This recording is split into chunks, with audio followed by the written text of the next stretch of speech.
So the week 3 assessment itself, 140. Okay, I was just checking the time. We're good on time. So for this assessment, you're going to learn how to work with the Illustrator text tool, as well as changing text into outlines. I'll show you what both of those are. So the assignment instructions, the assignment or assessment instructions, the assessment itself is over here. So you get more of the details, how you can find the character panel, the paragraph panel. They're usually hooked together.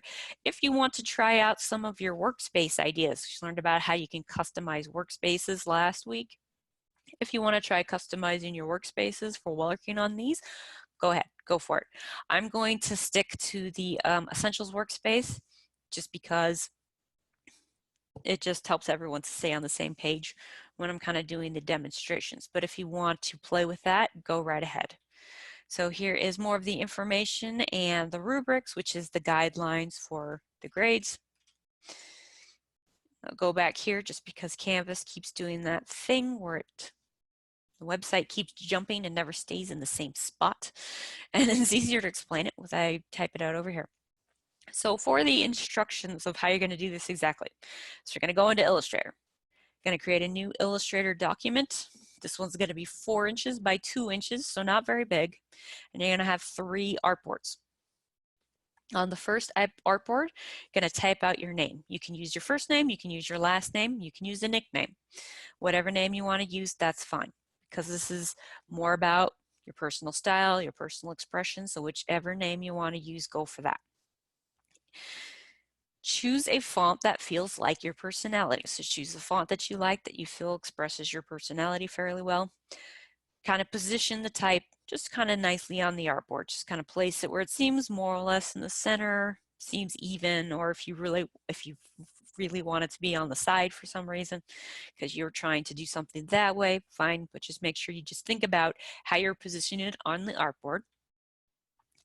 Then you're going to take that type you just made, copy it, paste it onto the second and third artboard. On the second artboard, just change the text into outlines and leave it as it is. Pretty easy right there. I'll show you how to change the text into outlines. It's very simple. So just change it into outlines, leave it there.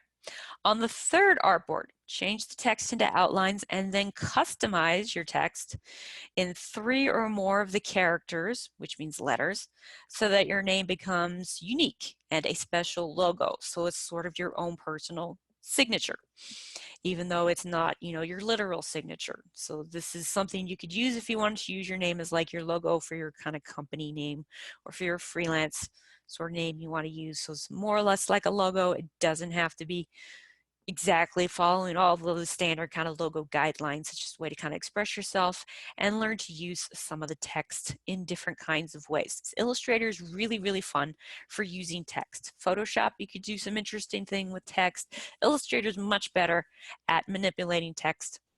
A lot easier to do, a lot more intuitive, more things you can do with it because fonts, typeface, however you want to say them, are fundamentally kinds of vectors. So Illustrator works better with them than Photoshop does. So once you're done, save your file as, assessment 3, first and last name, and you can submit the AI file for grading. So on the AI file, so you're submitting the Illustrator file, if you submit your assignment and you forget to do the create outlines, it's not going to look right. It's going to look funky. It's not going to look like you designed it to look. So always remember to change it to the create outlines so you don't have that problem that I showed you earlier where that original font just basically disappears because it's not in the second computer and it's highlighted with red and replaced with another font that's not the same thing as the one you want to use. Okay, so let's go to Illustrator. We're going to create a new file because we are going to, now this one's going to be custom sized. Width is going to be 4 inches by 2 inches. And yeah, we do need 3 artboards with this one, same as last project. You don't need to have any kind of bleed or margin. You can ignore that. This way, because the width and the height, it's wider than it is tall, so that is horizontal, also called landscape orientation. So it might be called horizontal orientation or landscape, which just means it's more long than it is tall. The opposite way can be called vertical or portrait orientation, just because it's been popular with portraits. You don't have to use anything here. We're making a custom size from here. So 4 inches high, 4 inches wide by 2 inches high. Create. And here we go. We've got our 3 different artboards.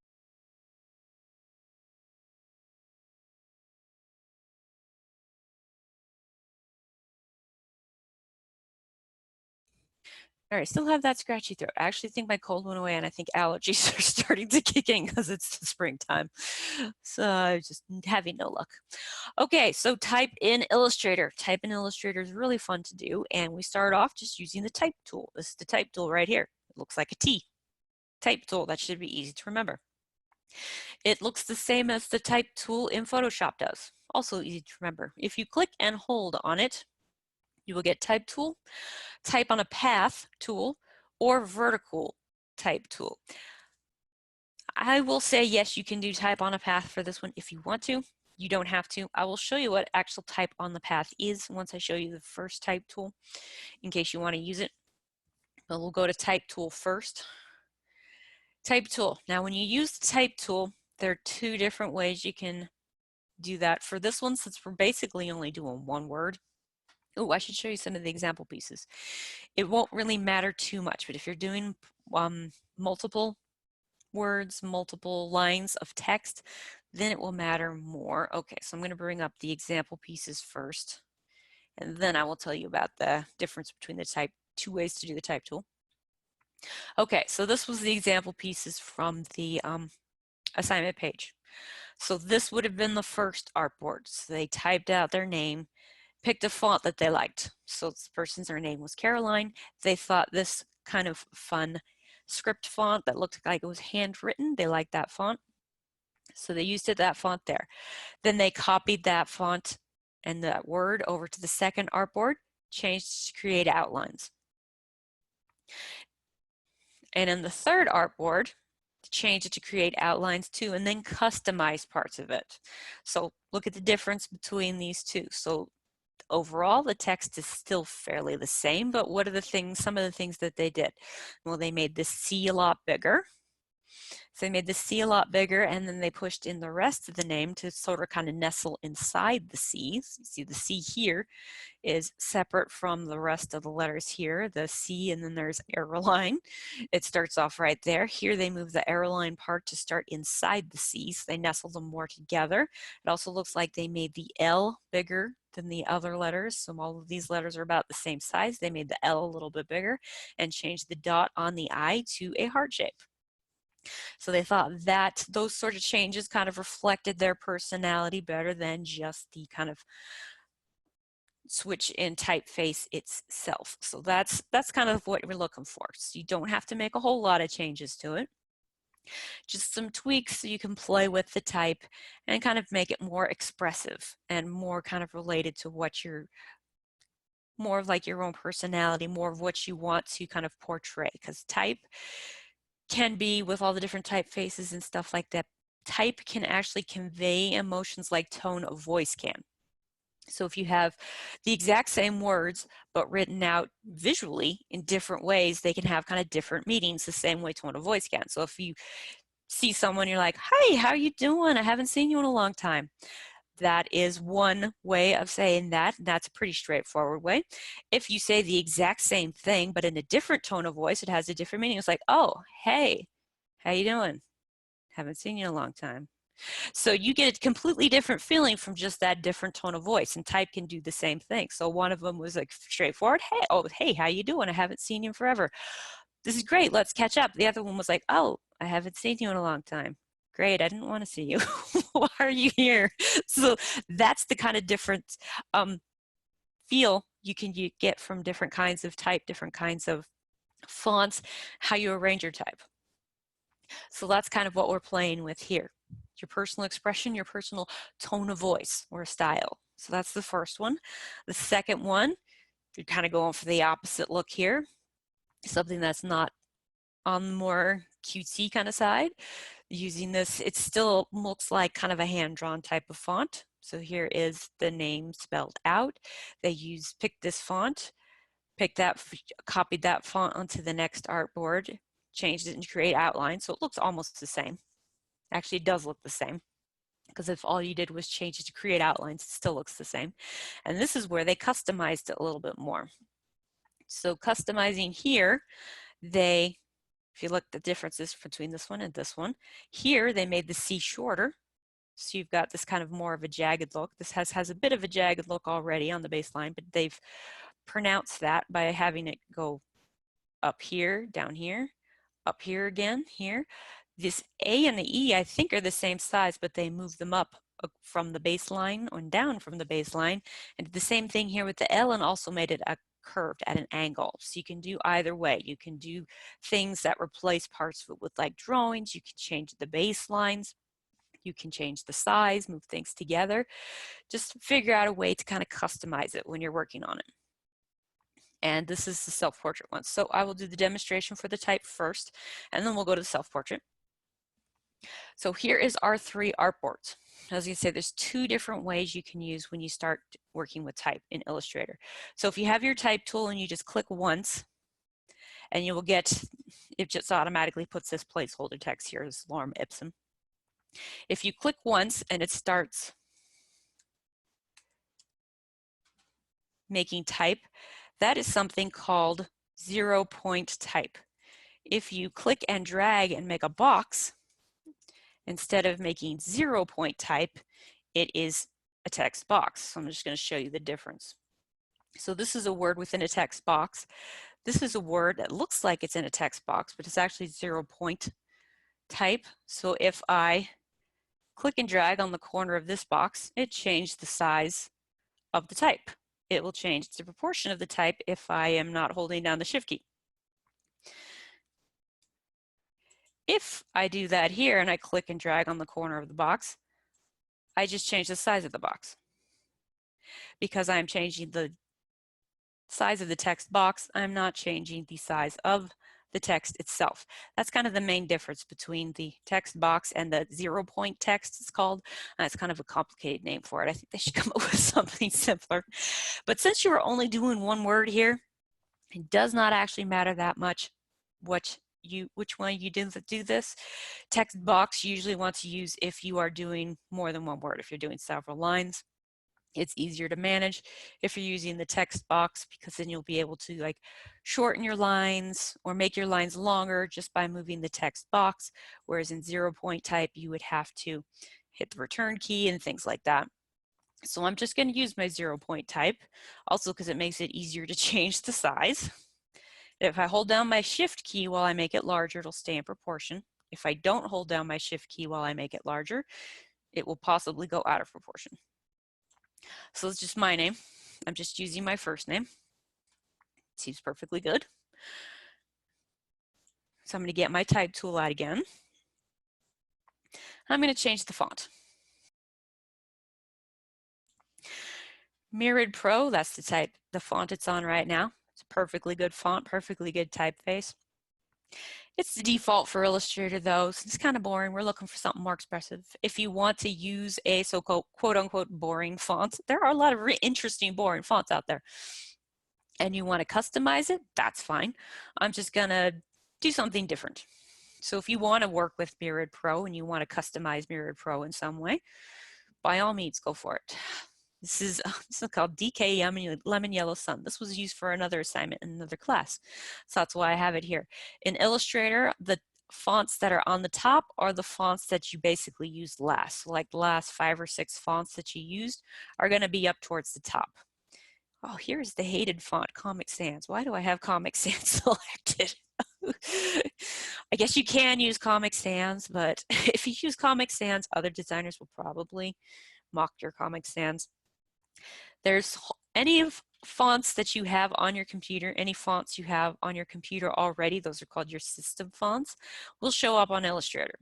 So any of these, basically any font you can use more or less, but any ones you have on your computer already will be loaded into Illustrator. Now if you go to this option here that says Find More, It says find more fonts.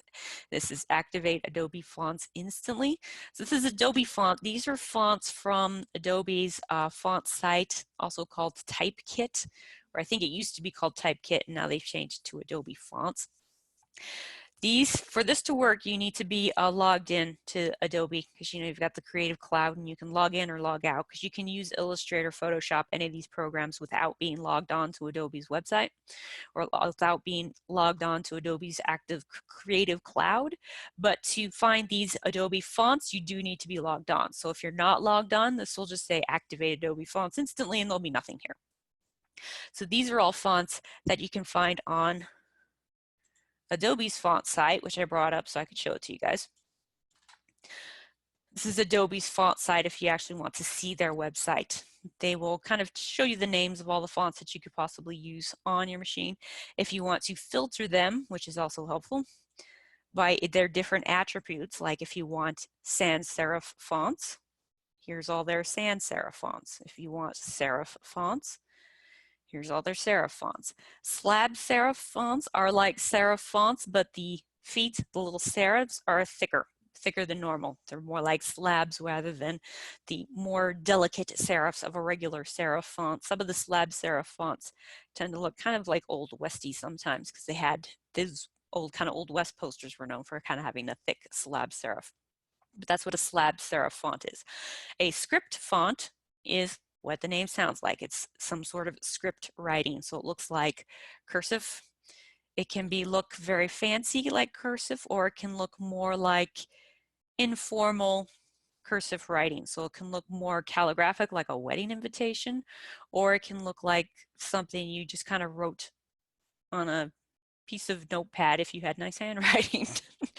So like this one here, this one looks like someone wrote it. It's kind of a script font. It's not fancy and elegant like this one is right here. So that's what script fonts are. Black letter fonts are kind of more the old-fashioned looking, kind of almost medieval fonts, very old and tend to be thick. There's not very many of these fonts here in this type kit. I'm just going over the different categories if that helps you out. That's what black letter is, thicker calligraphic style, more old-fashioned. Mono fonts are actually what is known as monospaced fonts. I'm not sure if you guys have heard of those yet or not. Monospaced font means the spacing in between the letters is the same in between each letter. You might think all fonts are like that because that seems logical. All the spaces in between each letter are the same. No, they're not. In regular, however you define regular fonts. In other font styles, the spacing in between the letters are not all the same, even if you think they are, because visually that actually doesn't look like they're the same even when they are. Here's an obvious one. See, this T and this H are very close together. They're much closer together than the Q and the U are. In monospaced, everything is spaced equally, which visually usually makes it look like they're spaced far apart. So you could use those if you want to. You don't use those a lot for other things. Sometimes the spacing looks funky, but if you like that look, go for it. You can also use that and then change the spacing in between the letters, because you get to customize these things. So whichever font that you like. These are hand script fonts, which are like script fonts, but more casual usually. So instead of having kind of a cursive look, it more like she kind of quick jotted it down, so it looks like handwriting, but it looks a little bit more casual. I don't know, that one's kind of elegant, but it's usually not in more of the cursive style. It's more like, you see here, this is all capital letters just because that's how it is. Some people, actually write like that all the time. That actually doesn't look much like a hand script font to me, but oh well, that's how Adobe is classifying it. And you can actually use right here for sample text, so you can get an idea of what your name or whatever it is you're writing is going to look like in any of these fonts. So that's what the Find More Fonts option is. It's not called the Find More option. And it will just, instead of having to actually go to the Adobe website, you used to actually have to go to the Adobe website to download any of these fonts, but they will kind of do it more or less automatically under the Find More option. And you can just scroll through it just like you would in the other fonts.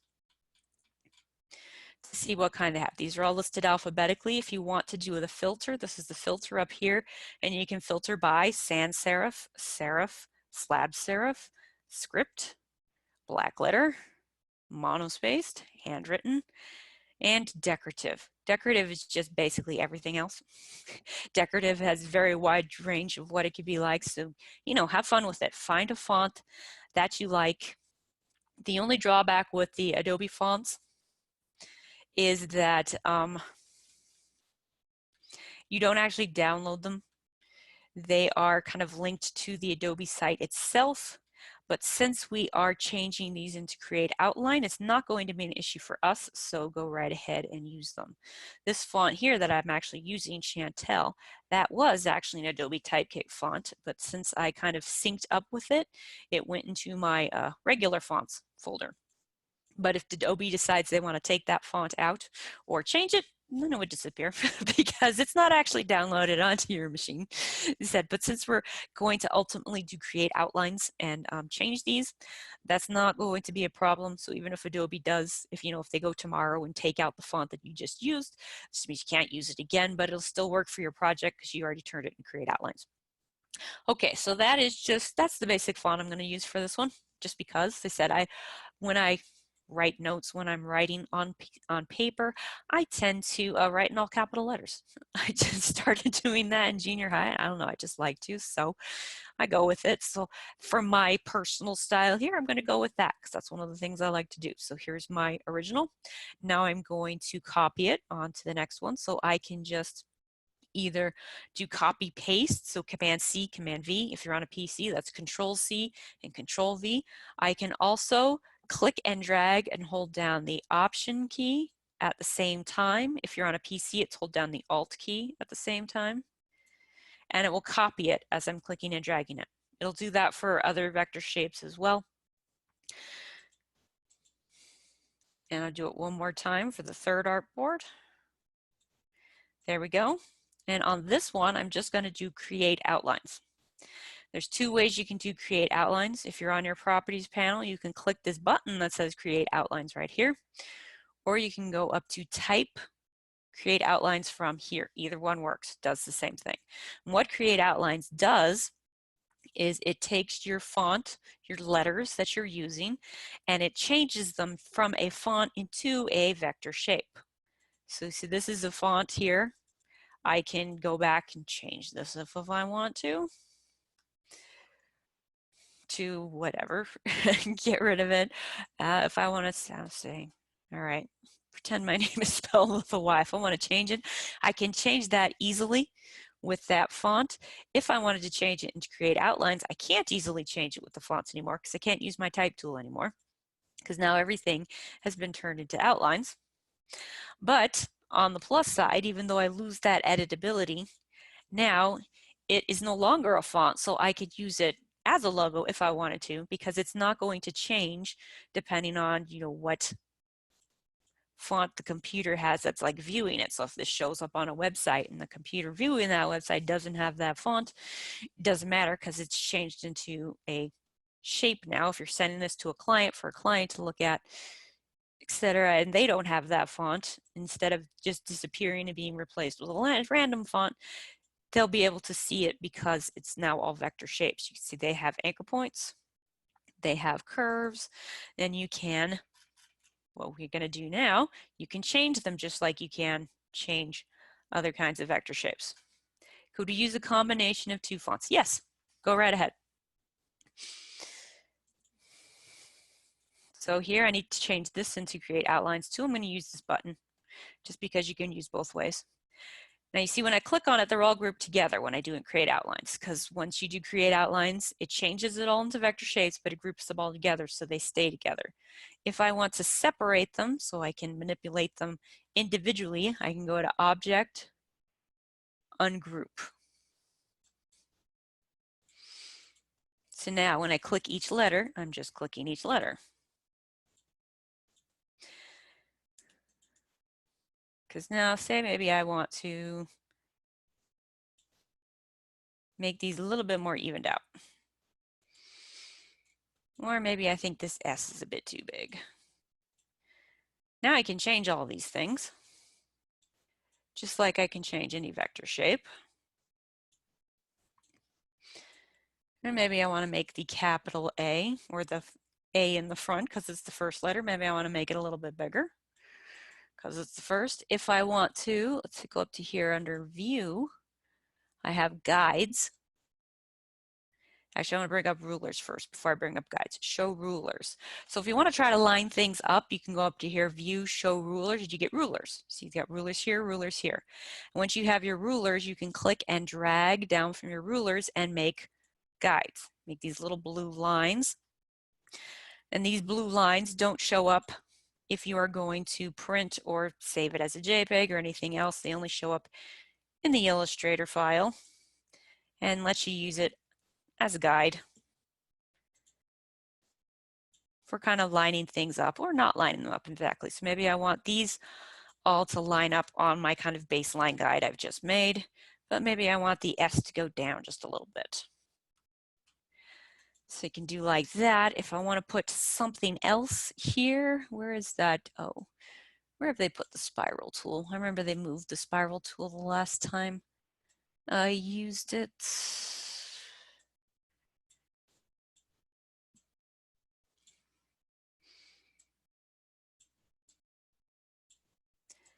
Because it used to be up here. Line segment, no. Oh well, if I can't find it, I won't use it.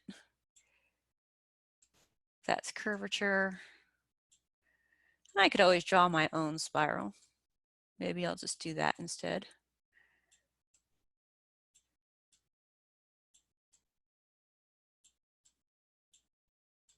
All right, I'll just draw my own. This is what I did in the last class. And maybe, because you can use the brush tool when you do the self-portrait assignment. So maybe I'll use the brush tool to show you that one. Okay, so I'm going to replace this O with just something else. So there used to be a spiral tool. I might have to look for it to see where they've moved it to. So I wanted to do a spiral instead. Ooh, I don't think I like that spiral now. Because if I wanted to get rid of this O, I could just move it off to the side and do something else instead. So if I wanted to just draw my own kind of spiral right here, so use spiral as a reference to like rule of thirds. So the paintbrush will let you kind of freeform draw just like the pencil tool will. I think the paintbrush actually works a little bit better. And once you have drawn something, you can still manipulate it just like you would any other vector object. This is probably how, the one example showed like a heart. General rule of thumb is when you are making vector drawings, it usually is best to have as few anchor points as possible because that will keep it as smooth as possible. Because the more anchor points you have, the more likely the image, oh, I should probably get started with the portrait now. The more likely it is that the image might change shapes or be just kind of lumpy. So brush tool and pencil tool will give you more points than you actually need. So you might want to get rid of some of them, which is what I'm doing now. So I wanted to do this spiral shape because spiral, kind of like rule of thirds, if you've learned about rule of thirds yet in like the photography class, kind of a rule of composition, rule of thirds, golden spiral, golden ratio, things like that. That's what I want to use my spiral for as kind of a reference. So do something like that. See, I've changed the position of a lot of the letters. I've made them shorter or larger. These L's I made shorter, this I made smaller, and then I replaced the O with the spiral. And I will probably play with the spiral more till I get it how I like. And that just involves a lot of moving around with my direct select tool. But that's basically what you're doing for this one. So kind of creating your own kind of personalized signature, your own kind of personalized logo, however you want it to be. Yes, you can use multiple fonts within it, whichever kind of fonts you want to use, whichever one you think will work well. say you can use 2, you can even use more than 2. Oof, now that's very lumpy and I don't like it. But anyways, I need to wrap up for now so I can show you the other one. But if you did want to use something like take out a letter, replace it with something else like another shape, sure, that's good too. So that is all 3 of my artboards. So I've got just the name written in a different font, the name written in a different font in Create Outlines, and then in Create Outlines and modified it in some way. And you can modify it by changing the size, arrangement of the letters. You can replace parts of it with something else, like another kind of shape, or you can just move the letters around at different angles. Whatever it is you want to do, you can get creative with it. This week is more about expressing yourself and making your own selfies in your own way. You've got your type selfie, and you're going to have your cartoon selfie. Like that. But anyways, okay. So designers tend to have perfectionist tendencies, so I've just got to let this one go because I want to get started on your cartoon self-portrait. So we'll have time to show that one. So once you have everything the way you like it, I'm going to go File, Save, and I'm going to save it into my Design103 file. Week 3, Assessment 3. Say Design103, Assessment 3, and your first and last name. So when you submit these, the one that has just your name that hasn't been converted to Create Outlines, when you submit that, that might highlight in red, that might change, but that's okay because that's just to show me that you started out with a font, and it'll tell me what font you tried to use even if it disappears. On these 2 panels, these will look the same because you changed them to Create Outlines. So this is kind of like the most important one. This is where you're making your more personalized final version. So don't worry about this one if it kind of changes fonts when you submit it. That's not a big deal. These 2 will have the Create Outlines version, so you will not lose your information there. So whatever font you choose will show up on this one and on this one, or if you choose multiple fonts, it will show up on those 2 artboards because they've been changed into Create Outlines. So that'll be fine. All right, so that is the assessment. Anybody have any questions about the assessment before I go on to the assignment? Nope, okay. So let's go with the assignment. Okay, so on the assignment webpage, you're going to find these 2 templates. So we're going to do drawing from a template. So we're using templates again for your drawing. If you want to do this without the template, if you want to sketch it out yourself entirely, go for it.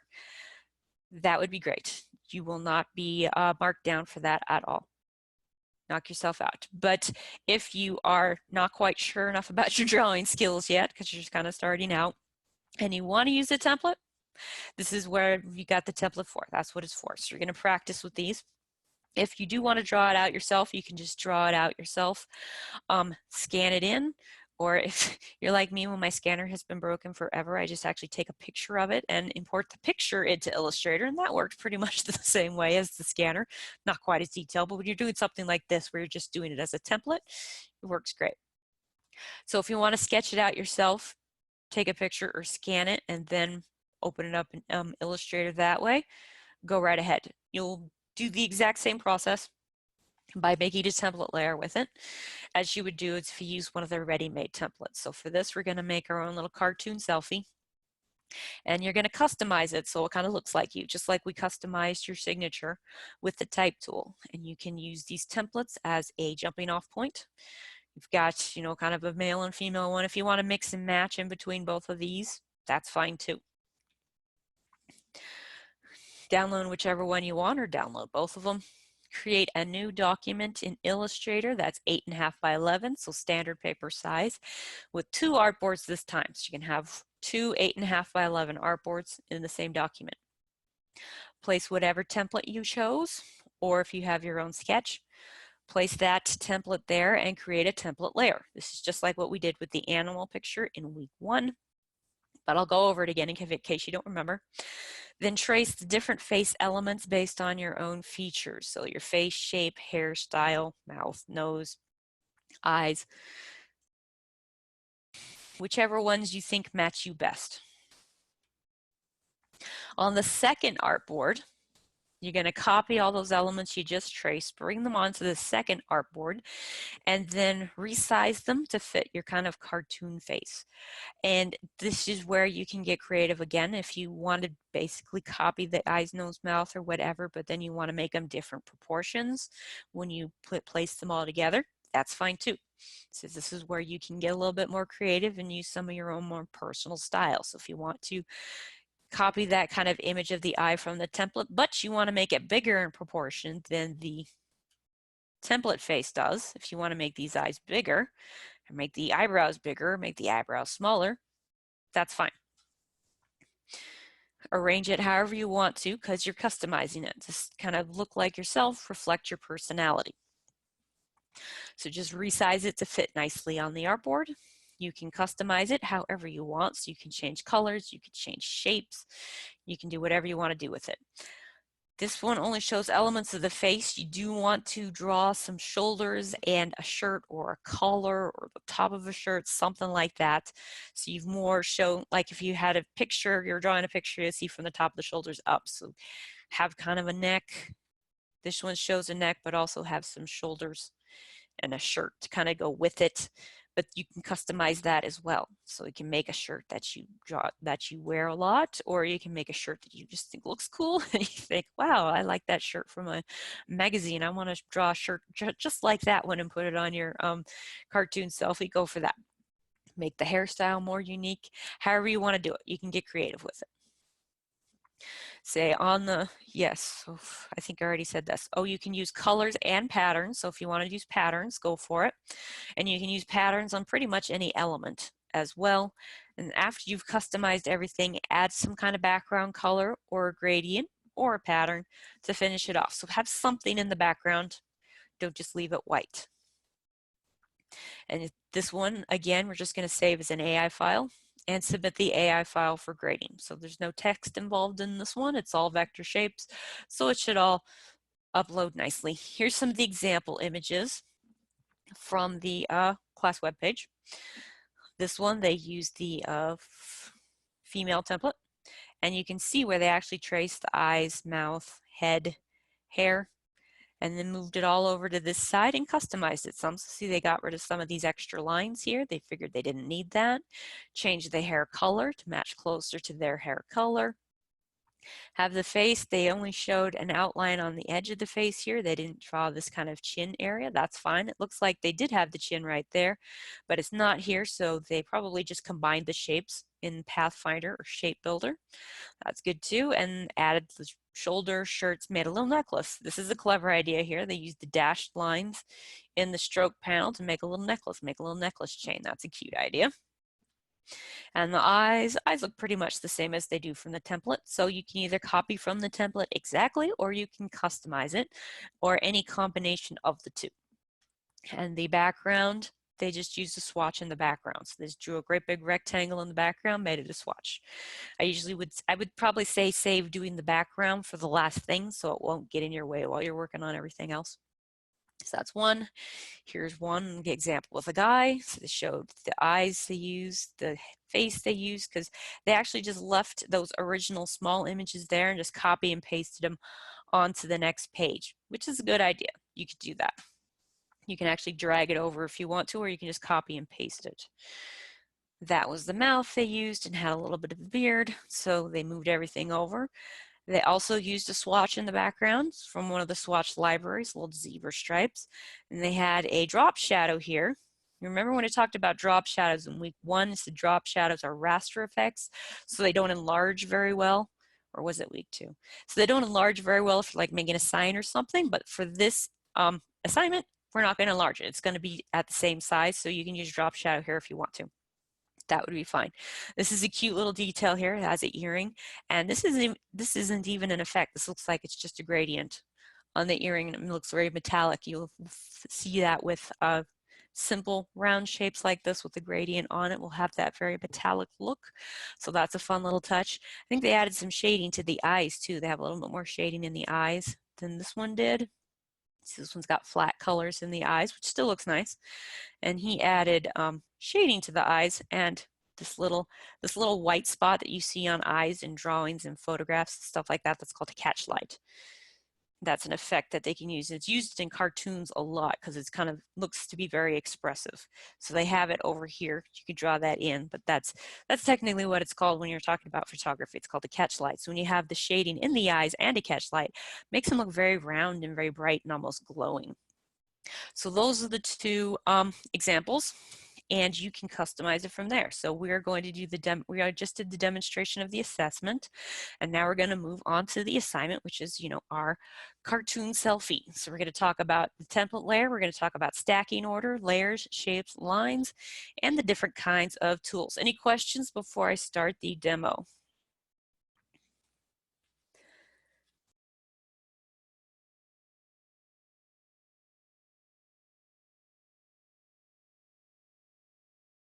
Okay, seems like there's no questions. All right, so I'll just go right to the demo. Illustrator, okay, so this was our assessment. Now we're going to create a new file. So File, New. This one is going to be 8.5 inches wide by 11 inches high. You will memorize 8.5 by 11 because that is standard paper size that comes in printers, copy machines. Any of the standard office paper is 8.5 by 11. So you'll remember that number off the top of your head. It gets used a lot. We only want 2 artboards with this one, and we want it to be the vertical or portrait orientation. Again, you don't need bleeds or margins or anything like that, because we're just going to use the whole area. Okay, so here's our 2 artboards. This is where we're going to put our templates. We're going to go File, Place. We're going to go get our template. I already downloaded the template and saved it in the Assignment 3 folder. So when you see the little image like this next to your cursor, that's called a loaded cursor. That's letting you know that there's an image about ready to be placed, and the first place you click is where it's going to go. So you'll see this in Illustrator, and InDesign will do it a lot. So if you're wondering what it's called, that is called a loaded cursor.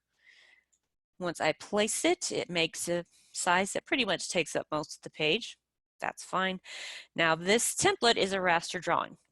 This is why we are tracing it and enlarging it on this side, because if you try to enlarge these elements themselves, they're going to look pixelated and blurry because they're rasters. You can tell it's a raster because it's got this X over the top of it, and it's not outlining any of the vector shapes. So don't need that. If you ever get this heading up here, just click backwards until it goes away. It's called like isolation. Maybe we'll get into that next week. We might not because we're running out of time. But if the biggest thing to remember is if you ever get stuck in that area, just click that back arrow till it goes away. Okay, so we're clicking over to our Layers tab. Got our properties here, Layers here. So we're on Layer 1.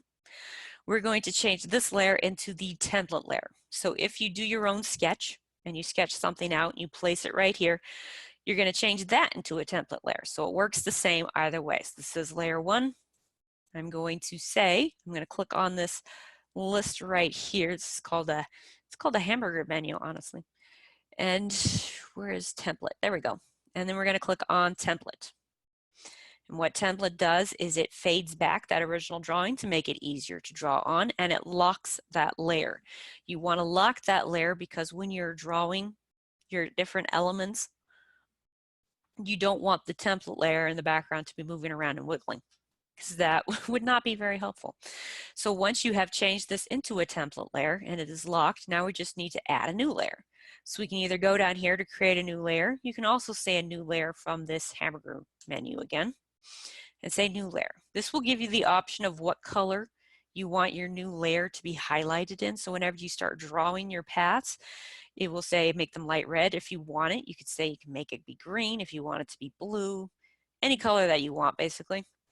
This is just what the colors of the paths are going to show up as you're drawing them. So that is up to you.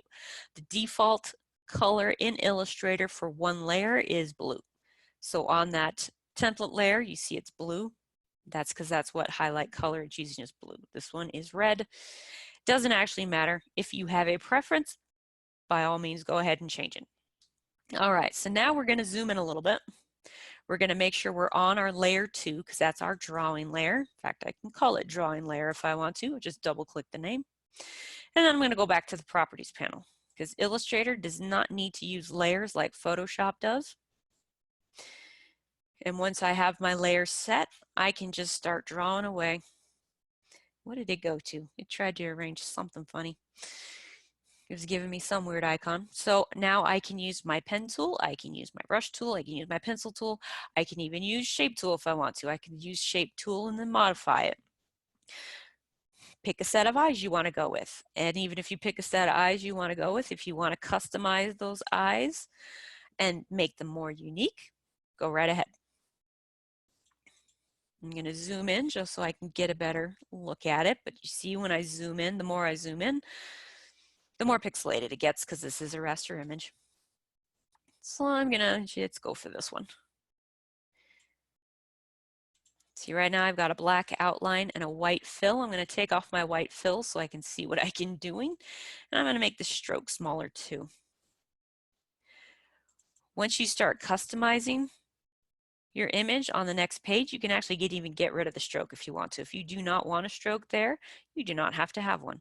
I'm going to keep a stroke here now just because it helps me see what I'm doing.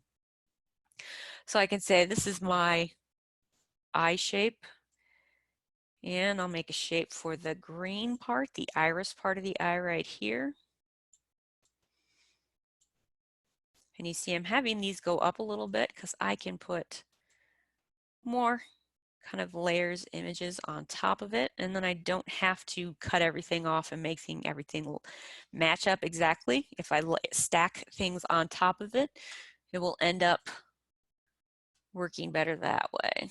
I'll show you what I mean. So see, I have a white of the eyes here, the green, the black. Oh, let's draw a catch light too.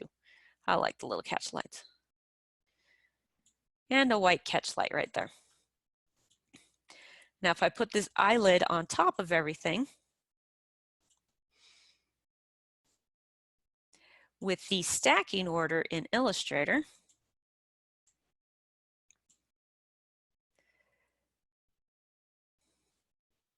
then that will mean that will sit on top of the other layers, the other circles, and it'll make it look like they're kind of cut off, but they aren't actually. And I'll show you that because I'll show you once I'm done. I will stack them and then I will unstack them or restack them, and you can see how they match or don't match up. Actually, I probably should have drawn this other part of the eyelid first, but that's all right because I'll just change it around. Because right now you might think, well, this looks kind of jumbled and confusing. So I'm going to zoom in a little bit so you can see how it looks, so you get more details. Remember, with the direct selection tool, that is the white arrow, will let you select the anchor point, the individual anchor points, and the handles, so it lets you move things around like this. So I'm moving these handles and anchor points around to get the shape that I want. Okay, so here's where I'll demonstrate this. All right, so I will fill this with white. Now in Illustrator, the last thing you draw will be on top. So that's how the stacking order works. So if you don't want it to be on top, you can move it around. And this I will make white. And I will take the stroke off of it because I don't need it anymore. Now this, I can already tell I want to change this shape around a bit, but so this is the eyelid, this is the eyelashes. Say I like the slightly darker brown, so I'm going to use this eyedropper tool to select that color and make that part of, because the color is in raster, but I can still sample it and make it part of my vector image. So if I like this color kind of beige, I can go over here and say make a new swatch, and I will have a new swatch of that color beige. And this would be for the eyelashes, and that should probably be kind of a dark brown or a black. because that's what color eyelashes are. I don't really need a stroke on this one, so I'll take that off. All right, so you see how my eyelid is sitting on top of the eyelashes? That looks strange. So I'm just going to select the eyelashes, go Object, Arrange, bring to front. See, now everything looks like it goes together.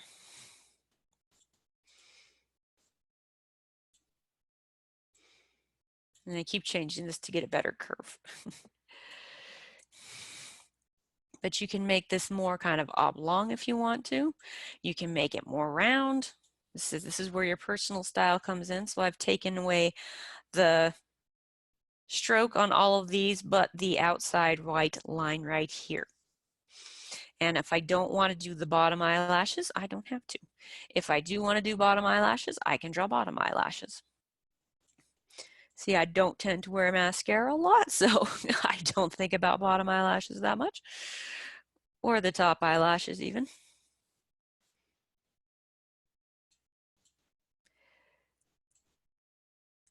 And you can, keep tweaking this around to however you want it to be. Once you have it how you like, see, I only have one right here, but I can select all of those elements by clicking and dragging. See, with this layer is locked, if I click and drag, I will only select these. I won't select the locked layer because it's locked, so it will stay where it is. So I can say copy, and then I can paste. It's Command C for copy, Command V for paste. You see, once I Command paste, this actually doesn't look right because both eyes are facing in the same direction, which looks odd. So I'm going to flip it around. So I actually showed you how to do reflect, and you can do reflect and copy. But if you wanted to copy and paste it the regular way and just say reflect and just say okay and not copy, you can do it that way too. So just showing you both ways you can do this. So now I have a set of eyes right there.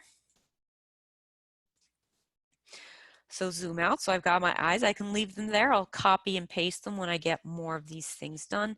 Maybe I want to make the face right now, the face and neck. So I'm going to zoom in on these heads. And again, you can mix and match. If you think this shape looks better with this color, go ahead and do that. Draw that shape and make it a color closer to this. Or if you want to pick a different, or if you like this shape head and you want this color, do it that way. So just kind of look at the one you think kind of matches your face more or less. You said you can also customize. And again, I've got the white fill. I'm going to get rid of the white fill. And it's still got the skinny strokes, so that's good. When it comes to strokes, you can do strokes if you want to. You can have strokes on your image. When it comes to working with strokes, generally, if you have a stroke, you don't want to use a skinny one. So if you have a skinny stroke, just get rid of it. If you're having a stroke, then having a stroke. That sounds funny. If you are going to have a stroke outline on your shape, usually make it fatter, because if you have a very thin stroke, it almost looks like you weren't kind of paying attention to where everything was. And that stroke is kind of there by accident. It's got this one here, this one here. If I want to, I can, remember, use my pen tool, I can use to add points. So I want to add an anchor point right here. So what I do is I take this pen tool and hover, right now it's got a little asterisk next to it. If I hover over the path, it'll turn into a plus sign. If it turns into a plus sign, that means I'm going to add a point to this path. If I click on it when it's still an asterisk, it's going to add a separate point. Now, if I want these points to line up, I can actually click on both of them. So I click on one, hold down Shift, click on the other one, and I can use my Align tool to line them up. So if I want them to line up with each other, I can say line up here. So now they're both lined up at the top. And if I want them to line up, then I can move them at the same time, a little bit more easier.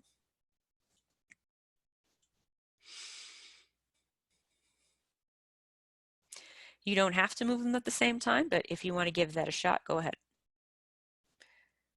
Because this is where you're experimenting with all your different vector drawing techniques. Since you can use shape, you can use the pen tool. If you are still gravitating towards the pencil tool or the curvature tool, you can use those ones. I think that probably looks close enough. If you want to do ears, if you have long hair and you don't want to do ears because you don't usually see your ears, that's fine. You don't have to do ears. You can have your hair covering up your ears. Or since this is a cartoon, if you just don't want to do ears, you don't really have to. Cartoons can be, you know, stylized. All right, so I'm going to press Command C, Command V for copy and paste, or Control Z, Control C, Control V if you are on a PC. Reflect tool, flip it, okay. I figured I should do at least that one at least twice because I showed you the other way to do copy and reflect. All right, I'm lining these up again using my Align palette here, or my Align panel there. All right, so now we got face, ears, neck can be basically just a triangle.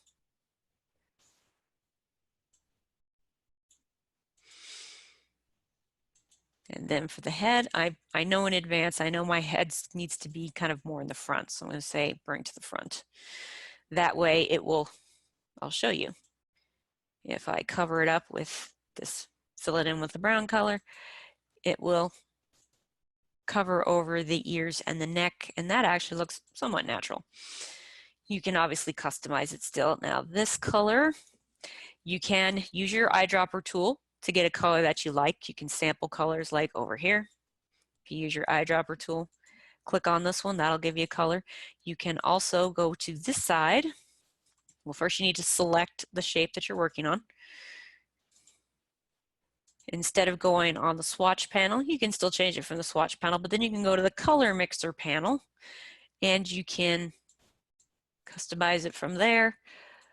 Sometimes if you haven't worked with a lot of color mixing, color changing, you could end up with, well, that looks really pink. You can also try clicking over from here. See, these are all not getting me very good neutral tones. So that you just want to just look out for. It might take longer, but you might want to try practicing the color mixing just because that's a handy thing to be able to do. Able to do this kind of color mixing together. So here you go, that's because I have like the complexion of a Scottish vampire, so I'm not very dark here, so that color might work for me. And if, you know, arrange it to get a color that works the best for your skin tone. Add a little bit more pink, like I just got sunburn. And again, if you want to keep this color, you can add it to your swatch panel. You can either add it with new swatch like I did last time. You can also do this. You can just click on it and drag it into the swatch panel. And whatever colors you are using in your swatch panel, if you want to move them to a different spot to make them all easier to get to, you can do that too. So that's the two ways you can make a new swatch. You can make a new swatch from here. You can actually go to your swatch panel, click and drag it down into here. One thing that is a good thing about making the swatch by this way, doing the new swatch, you have what's called a global swatch, which means if I double click on it, it's a little bit easier to change the shades. Okay, so now that's the way you do it in design. But that's the main difference here. You have like either your global swatch, here it is, this is how you do it on Illustrator, where you can change the shading fairly easily to make it a tint. That's not as helpful in skin tones as it is in other colors, but if you used it just the other way, you see you get this again instead of that global swatch. So that's kind of up to you. There's no real, however you want to do that way. So I'm going to select all of these now. Make that, ooh, little ear got left out.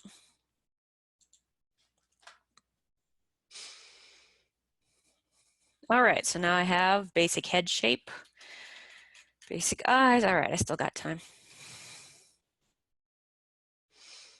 Nose, I think I like this nose here. Okay, something else I can show you. Since I said you can use brush tool here. Brush tool, if I use my brush tool, I'm going to just, I like this nose here, so I'm going to do that. I let go. There you go. Now when you click on your brush and your brush tool, you see you still have your anchor points, you still have your handles, so you can still move things around. customize that. But another thing, you don't have to do this with just the brush tool either, but you can do brush strokes. So I'll show you that panel. I think I showed you some of this last week. Window, brushes. So this will change the kind of size and width of your stroke, whatever your stroke you're using. So see that changed really the shape of the nose by just using the stroke part. That's a little bit too severe, so I'm going to do this one. And when you tend to do brush strokes, I'll tell you this now, when you tend to change your brush strokes, they tend to look thicker than when you have the default kind of lines. This is your basic one right here. If you want to kind of get creative and use some of the things like looking like a chalk outline, yeah, I did talk about brush strokes a little bit. But this one is just kind of can give you more of a kind of calligraphic kind of look. And you can get more brush strokes over here, and you would probably want calligraphic style. So if you like one of these things, ooh, that looks crazy right there. So you can play with those. Go with this one. And then just to make sure it matches, I'm going to change it to this one too. Ooh, that one's a little too skinny, so I'll make, oh, no, I'm going to leave that one like it was. That's a little too thin.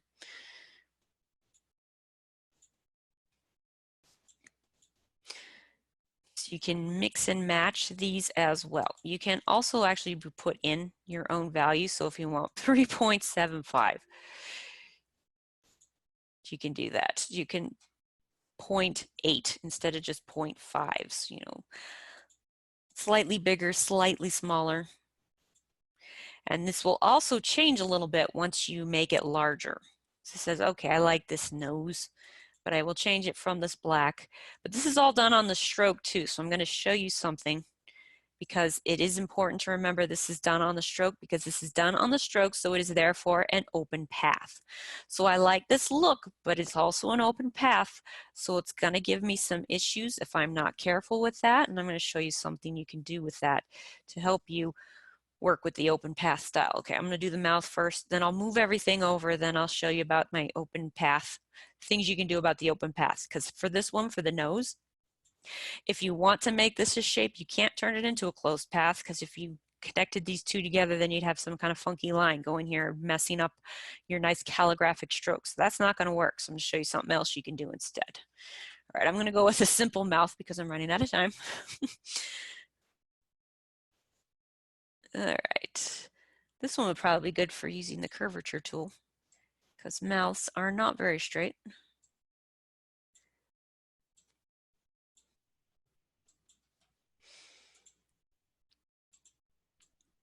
And you can add some sort of a brush stroke to this one too if you just want to make it feel like that. Brush strokes would be more of a personalized kind of style.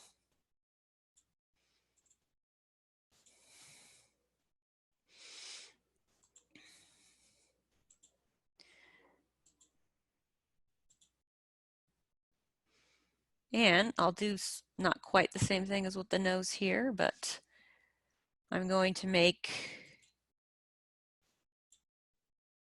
hold down the escape key to remember to get rid of that tail at the end. Now these are all line segments and therefore open paths as well. So we're going to be playing with those. All right, let's make this kind of brown, but make it more on the pink side. A little too dark. Let's lighten that up a bit. That works. And I can take the stroke off now since I've got a fill.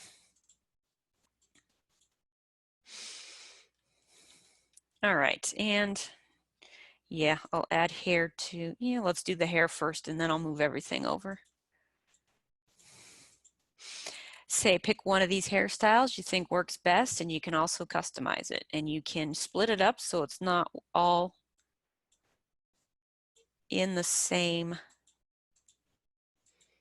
shape. Because with the stacking layers, you can actually make some fun effects for things like hair by stacking different shapes on top of each other. Now see this part, I'm being a little bit messy with this part of the hair because I know that part's going to end up behind my kind of shoulders area, so I'm not being too exact here. That's kind of a brown. Let's make it more of a brown. There we go, that works.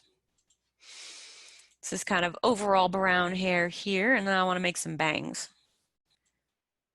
Because even they're kind of growing out now, I usually have bangs.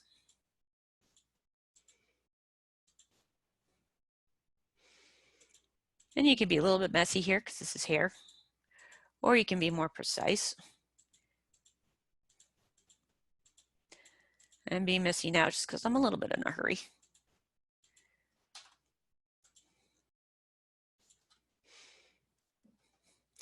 And I can also customize this once I bring it over to the other artboard.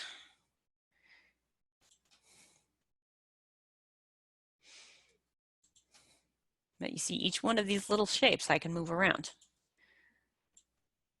Because that is one of the beauties of vectors. You can move these anchor points around and get very precise kind of curves. Or even if they don't look precise, if you want them to look messy, you can actually be very precise but still have a more messy kind of chaotic look. All right, so that's good for now. All right, so I've got all the basics down, and I'll add more details when I get to the other side here. But I'm zooming out now, so here is my second artboard where I'm going to put everything together. So I already did head, so I'm going to select those. I can click and drag to select multiple things at once. I can also click them one at a time while holding down the shift key. But I'm going to say copy, which is Command C, and now Command V for paste. If you're on a PC, that is Control C and Control V. So there's my head. I'm just making it bigger. You see, this is another thing about vectors. The shape will increase as much as you want, but when you have a stroke on it, the stroke will not increase in proportion to the rest of your shape. So if you have a thicker looking stroke at a smaller size and you make it bigger and now it's super tiny, you either want to make that stroke thicker or maybe you want to get rid of that stroke altogether.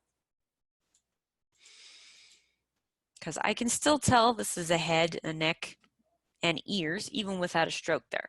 You can use a stroke if you want to. You cannot use a stroke. You can use a brush stroke on it if you want to make it more creative, more calligraphic.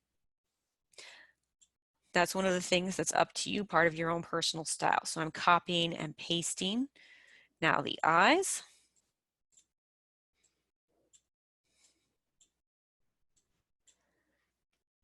I'm going to make the eyes a little bit bigger. Now this is something that will come in handy. So if I select all of these at once and then I say group, which is Command G or Control G, then they will all be grouped together. They will not be stuck together, combined together, like if you use the shape tool or the pathfinder. They will just all be grouped together. So you can still ungroup them and move them around, change them differently, or you can just select each individual part of the shape with the direct select tool. But if you just click the select tool, I'm still on direct select. If you use the select tool and click on it, you'll select all of these shapes at once. So it just makes it easier to move them around.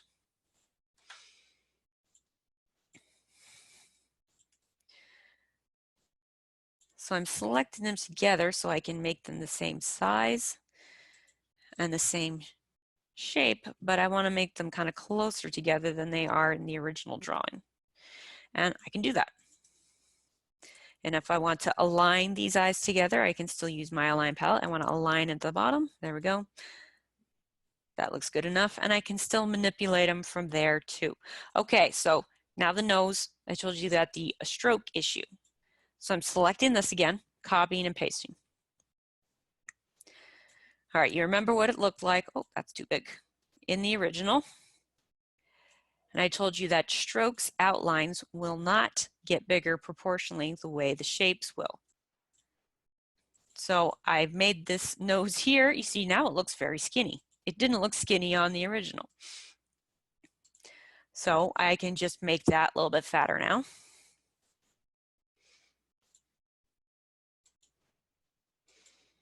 That's better. And I still have the problem that it is an open path.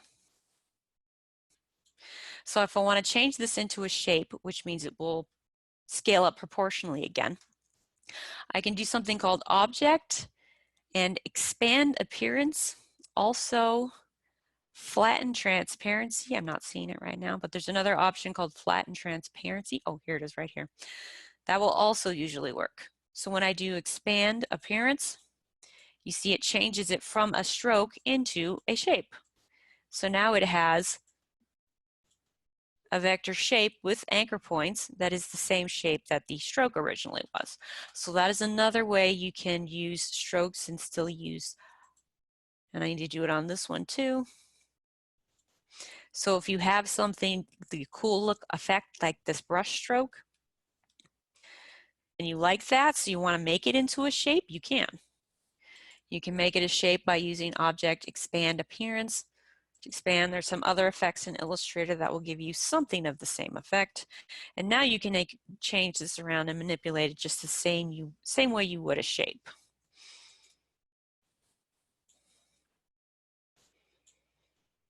Okay, so now we got the nose. I'm going to do the same thing with the mouth, because remember the mouth also had some open paths.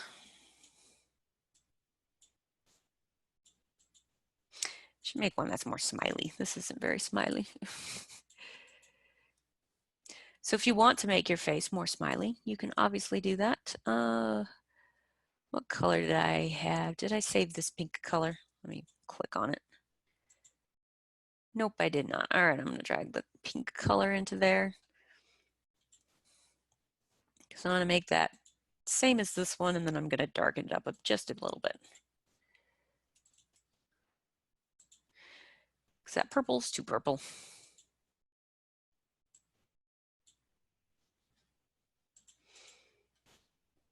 So this is where you get all your tweaking, all you're doing exact kind of measurements. Not even measurements, but your precise details, however you want to make your details.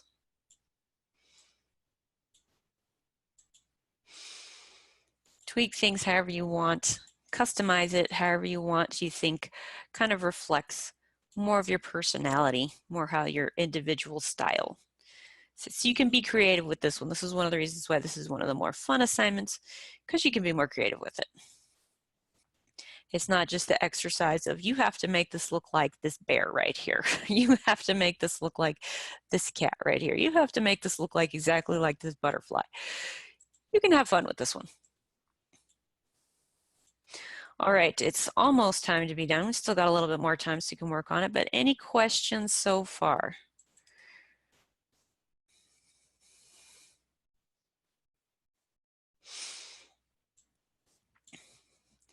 No? Okay.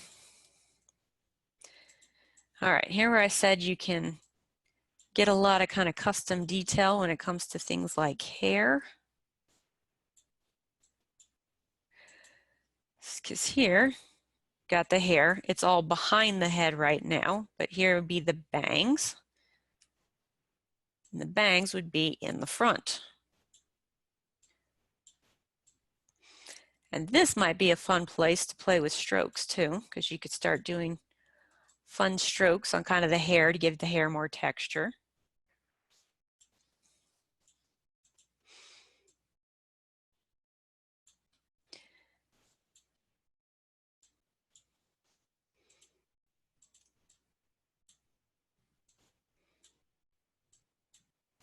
And if you have elements of your drawing that kind of go off the artboard, that's okay. Off the artboard just means we know it's taking up all that space.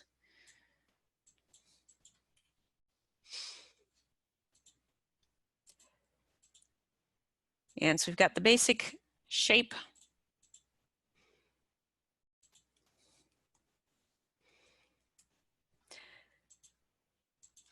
Basic shape here. And you customize it, see how you think it fits you the best. And you can also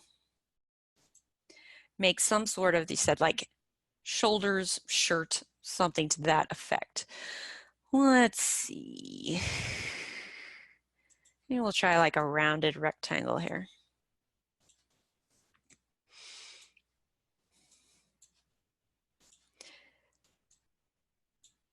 This is these rounded rectangle corners. I'm not liking that shape so much, so I would tweak that a lot. Have more of a natural slope. This is a little bit too broad-shouldered, I guess. Even more like inhumanly broad-shouldered, kind of like almost a robot kind of. You can make something that looks a lot more organic. You can do something that looks very geometric. I said that will depend on your own person's style. And I'm going to move that point down because that looked weird standing there.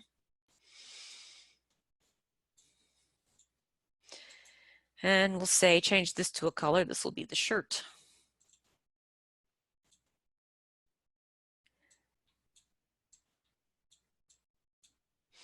And that looks more like a color that I would possibly wear. That other bright color looked like something I probably wouldn't wear. And you can do something like this. So we've got our pen tool. We're adding a point to our pen tool. Oh, the point didn't take, so let's go to our anchor point tool. Click drag.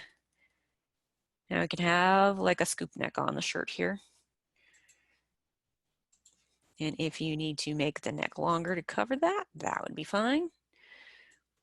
If you want to add another point here and here to make this look like more of a natural kind of scoop neck. You can add buttons, you can add bows. It's still kind of rounded shoulder there, but you know, this is where all the details would come in, all the different little tweaks you would make to the different style. And if you wanted to do just using the pen tool outright, you don't have to use the shape tool here. That's fine too. I'm going to group this mouth together because it's driving me nuts. There we go. And move it around so the proportion gets to like what you like. You can make the proportions match kind of the proportion on the example face, or you can move them around. You can have this be an outline without a stroke. You can add a stroke to it. I said usually if you're adding a stroke, it's more effective if you add a thicker stroke. If you make it look more like some kind of calligraphic type stroke, then it gives it more of a sense of design, more of a sense of like a drawing. See all that one? Having the stroke thicker right there looks almost like a football helmet, like a chin strap. So you can do something like that where you can make a varying kind of brush strokes. That's the basics that you need, and then you would want to have some sort of background. So it's usually easier to do the background last. Say background, object, arrange, send to the back. And actually that's kind of an interesting look. You might be able to play with that. You can do a positive, negative space kind of fun thing if you have it match with some of your colors. Or you can have it be just more straightforward if you want to do some sort of pattern in the background. Remember, you have your swatch library where you can find extra patterns like the zebra stripes we saw in the example piece. Got your zebra stripes. If you want to use a pattern, but maybe you want to change the color of your pattern, make sure it's selected, go to recolor right here. And you can start playing with some of your colors. So I've selected the black stripe, and I'm going to make it not black anymore. I'm going to change the color of that black stripe. So now it's kind of pink zebra stripes, or purple. You could do purple zebra stripes.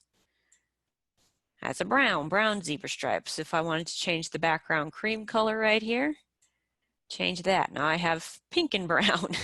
Not sure if I'm crazy about that color combination, but that's how you can change kind of the color of your pattern right there if you want to play with the pattern. If you click on your pattern and you right click, you can say transform, and you can change kind of the size of your pattern.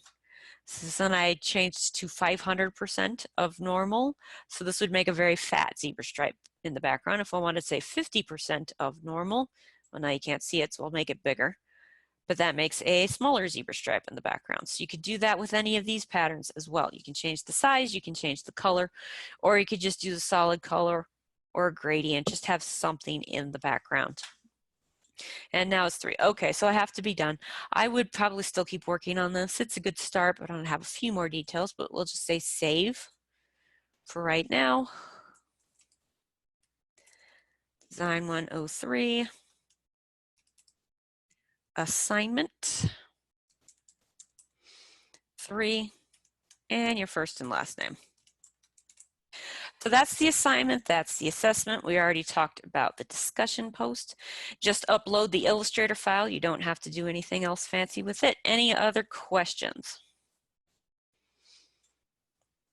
I know I covered a lot of stuff, but okay, if you don't have any questions, the next multi-session will be tomorrow, 12 to 2, and then the next one after that is Friday, 10 to 12. If you can't make either of those times, want to come to the multi-session, let me know. We can arrange time to meet. You can also arrange time to meet with Shannon, the lab instructor. So if that is everything, well, I will let you guys go.